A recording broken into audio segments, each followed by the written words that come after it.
কুমিল্লার চৌদ্দগ্রামে মুক্তিযোদ্ধা আব্দুল হাই কানুকে লাঞ্ছনার একটি ভিডিও সামাজিক যোগাযোগ মাধ্যমে ছড়িয়ে পড়েছে। স্থানীয় সূত্রে জানা যায়, গত শনিবার তিনি গণ আন্দোলনের পর বাড়িতে ফিরে আসার পর রোববার এলাকার কিছু লোকেরা তাকে লাঞ্ছনা করে এলাকা থেকে বের করে দিয়েছে। স্থানীয়দের মতে, এই লাঞ্ছনার ঘটনা ঘটে চৌদ্দগ্রাম উপজেলার কুলিয়ারা সরকারি প্রাথমিক বিদ্যালয়ের সামনে। ভিডিওতে দেখা যায় কয়েকজন ব্যক্তিরা মুক্তিযোদ্ধা আব্দুল হাই কানুকে জুতার মালা পরিয়ে এলাকা ছাড়তে বলেছেন এবং তাকে গ্রামের লোকজনের কাছে ক্ষমা চাওয়ার জন্য বলা হচ্ছে।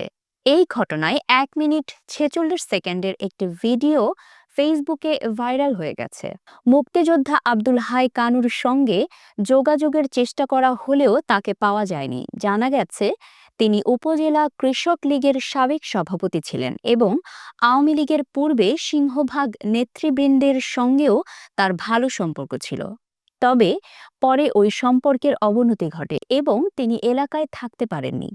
উপজেলা নির্বাহী কর্মকর্তা মোহাম্মদ রহমতুল্লাহ বলেন, এই বিষয়টি গুরুত্বের সঙ্গে খতিয়ে দেখা হচ্ছে। স্থানীয়দের দাবি, লাঞ্ছনার নেতৃত্ব দেওয়ার ক্ষেত্রে আবুল হাশেম নামে এক জামায়াত ইসলামী সমর্থক জড়িত। এই ঘটনার পর স্থানীয় বাসিন্দা ও রাজনৈতিক পর্যবেক্ষকরা মন্তব্য করেছেন যে আব্দুল হাই কানুর বিরুদ্ধে এলাকায় অনেক অভিযোগ রয়েছে এবং এটি স্থানীয়দের দীর্ঘদিনের ক্ষোভের বহিঃপ্রকাশ বলে মনে হচ্ছে।